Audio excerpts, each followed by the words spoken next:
కేరింత అన్నారు. ఆ! Kerintha almost 6 members ఏమో వర్క్ చేశారు. నాకు తెలిసి అవును. బిగ్గెస్ట్ రైటర్‌షిప్ ఉన్న టీమ్ ఆయనకి అదేనేమో. ఏంటి? అబ్బూర్ రావు గారు మెయిన్. అవును. ఆయన కింద నేను ఫస్ట్ అంటే బేసిక్‌గా ఆయనొచ్చేసి ఇచ్చేస్తే దాన్నొచ్చేసి నేను మొత్తం ఫేర్ చేసి ఆన్ సెట్ వచ్చేసి మొత్తం ఫేర్ చేసేవాడిని. హ్మ్. దాని తర్వాత తిరు అని చెప్పేసి దేర్ ఈస్ అనదర్ మెయిన్ ఏడీ అంటే చీఫ్ అసోసియేట్. హ్మ్. He was also part of writing and screen play. తర్వాత సురేష్ అని ఒకతను ఉన్నాడు. హ్మ్. సాయి కిరణ్ అడవి గారు వచ్చేసి మెయిన్ కథ. మెయిన్ కథ. అవును. మేమందరం వచ్చేసి డైలాగ్ హెల్ప్. అంటే బేసిక్‌గా ఒక డైలాగ్ రైటర్ ఉంటే మొత్తం ఫిల్మ్ అంతా ఈవెన్‌గా ఉంటది. అంటే ఇద్దరు ముగ్గురు కలిసి వర్క్ చేయడం అనేది ఎలా ఉండేది అది మరి మీకు? అదే లేదండి. అంటే సో బేసిక్‌గా నాకు అబ్బూర్రావు గారు నాకు ఫ్రీడమ్ ఇచ్చేవారు. హ్మ్. అండ్ నేనొచ్చి బేసిక్‌గా ఆయనొచ్చేసి మెయిన్ వర్షన్ అని రాసేవారు. హ్మ్. దాని తర్వాత నేను మళ్ళీ ఆన్ సెట్‌కెళ్ళిన తర్వాత అగైన్ మళ్ళీ రాజు గారు వచ్చేసి ఏదో ఫేర్ చేయమనేవారు. That was the toughest working experience నాకు. ఎందుకంటే ఆహ్, ఎలా ఉండేదంటే కొన్ని కొన్ని రోజులు సీన్ చూసుకునేవారు. ఆహ్, ఎక్కడో వచ్చేసి ఇది బాలేదు something is not following in place అనేవారు. ఓకే. రీరైట్ అనేవారు. రీరైట్ అనే తర్వాత అందరూ అక్కడ waiting. So, basically literally I used to write a page. తొందరగా అనేవారు. ఇలా పేజ్ ఇలా రాసి రాసి అలా ఇస్తే అక్కడ షూట్ చేసేవారు. సో, లిటరల్లీ ఇక్కడ వచ్చేసి every page I right and అక్కడ షూట్ వచ్చేసి ఆయన విజయ్ చక్రవర్తి గారు ఆయన స్పీడ్‌గానే తీసేవారు. అవును. సో, ఇక్కడ నేను ఇలా రాయటం, ఆయనకివ్వటం, తీయటం. సో, నేను 1 hour I had to write a full scene. Oh! So that shoot the but whole thing కాతే ఇన్. అంటే మనకి అంటే అంత షూట్ లొకేషన్‌లో కొంచెం టైమ్ ఇచ్చి రాయమంటే ఓకే. గానీ ఇమ్మీడియేట్‌గా రాయమంటే మరి మీకు పలికేదా? ఓకే. ఇంక పలకాలి. పలకాలి ఆ టైంలో. సో, బేసికల్లీ అది ఏమంటారు మేబీ ఆ ప్రెషర్‌లో రాయటం వల్లే నాకు అడాప్టేషన్ తొందరగా వచ్చింది. Hmm. Yes. Adapting to the situations. ఒకసారి నేను సెట్ మీద మళ్ళీ రీరైట్ చేయాల్సిన అవసరం చాలా సార్లు ప్రతి సినిమాకి వచ్చింది.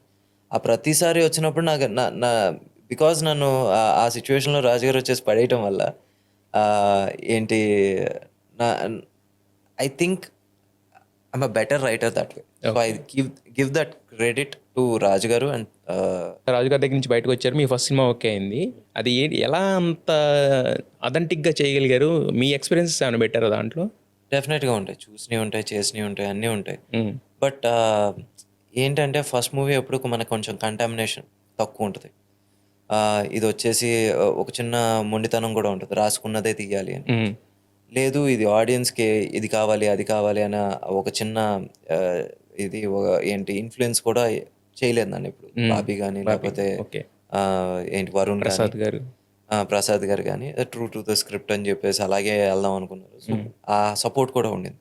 అండ్ తమన్ గూడా వచ్చేసి సమ్‌వేర్ అప్పుడు ఆ టైంలో వచ్చేసి he was very upset that he was not getting love stories. అవును. ఆ లవ్ స్టోరీస్ దొరకట్లేదంటే వినంగానే కదా! "అరేయ్ చూడు నేను నీకొచ్చేసి బ్లాక్ బస్టర్ ఆల్బమ్ ఇస్తాను." అలాగే the first song that he gave us 'Ninnila.' Hmm. దాని తర్వాత ఇంక there was no looking back.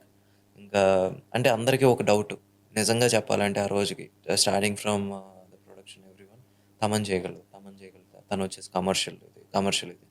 First tune వచ్చేసి అప్పుడు ట్యూన్ వచ్చి ప్రాపర్ వర్షన్ గూడా గాదు. హ్మ్. మామూలుగా నేను ఫోన్‌లో రికార్డ్ చేసుకొని వినిపించిన వెర్షన్. హ్మ్. తను అలా ప్లే చేస్తుంటే నేను ఫోన్‌లో రికార్డ్ చేసుకున్న వెర్షన్ అది. హ్మ్. Not even a programmed version. అది ఇనిపించంగానే తమన్ గారు కొట్టారా? అందరూ everybody were shocked. Yes. So, ఆ షాక్ ఆడియన్స్‌కి అలాగే ఉండింది. తమన్ గారి మీద ఒక లవ్ స్టోరీస్ ఇంత బాగా కొట్టగలరా అని చెప్పేసి ఒక రెస్పెక్ట్ పెరిగింది. యెస్. సో, ఆ సినిమాకి నిజంగా ఒకవేళ ఫస్ట్ క్రెడిట్ ఎవరికైనా ఇవ్వాలంటే అది తమన్ గారికి. రాశి ఖన్నా. అప్పటి వరకు ఆమెను ఒక ప్రొఫైల్‌లో జూసారు. మీ సినిమా జూసి తర్వాత 'శ్రీనివాస్ కళ్యాణంలో' ఆమెను క్యాస్ట్ చేశారు. సో, ఎలా బిలీవ్ చేశారు మీరు ఈ కాంబినేషన్ 'వరుణ్ అండ్ రాశి'? అంటే నేను ఫ్రాంక్లీ స్పీకింగ్ హ్మ్. నాకు తనది 'ఊహలు గుసలాడే' సినిమా యెస్. వచ్చేసి హ్మ్. She was two fresh in that movie. Yeah! దాని తర్వాత షీ కొంచెం కొన్ని కమర్షియల్ సినిమాలు చేసింది. అన్నీ చేసింది. బట్ నిజంగా 'రాశి' అనే ఆహ్, ఆప్షన్ వచ్చింది. I think Varun suggested. హ్మ్. తిను ఎలా ఉంటుంది అని చెప్పేసి అన్నప్పుడు మేము ఇలాగా అవును బానే ఉంటుంది. బికాజ్ తనకొచ్చేసి అంటే she has a face that can portray 3 ఏంటి 3 స్టైల్స్ లేకపోతే 3 stages of life. Stages of life yeah! Actually. She has college that yeah! 3 she has phases. That face. హ్మ్. సో, అందుకని నమ్మకం ఉండింది. హ్మ్. బట్ ఆ సినిమాకి తను పడిన కష్టం, తను కావచ్చు, వరుణ్ గారు కావచ్చు, విపరీతమైన కష్టం. ఎందుకంటే దే హ్యాడ్ టు ఏంటి they had to mould themselves in 3 different looks. Yes.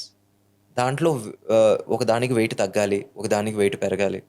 అలా ఇంకో దానికొచ్చేసి కొంచెం మెచ్యూర్డ్‌గా కనపడాలి.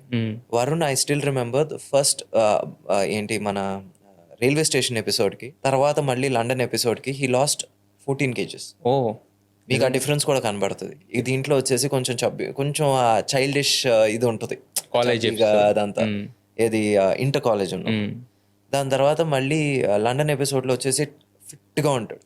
దాని తర్వాత అగైన్ మళ్ళీ had to put on 3-4 kgs to portray the ఇంజినీరింగ్‌లో. అలాగే రాశి కూడా అంతే. ఏంటి అలా ఆ వెయిట్ డిఫరెన్స్ కూడా ఐ థింక్ ఏంటి they were the I think they were the heaviest for the అదే మన రైల్వే స్టేషన్ ఎపిసోడ్. ఎస్. దాని తర్వాత మళ్ళీ లండన్‌కెళ్ళేసరికి మళ్ళీ తగ్గారు. మళ్ళీ దీనికొచ్చేసరికి ఇంకొంచెం తగ్గడం అలా. సో, ఆ డిఫరెన్స్ చూపిచ్చారు. అందుకే అది అంత ఫ్రెష్‌గా ఉంటుంది.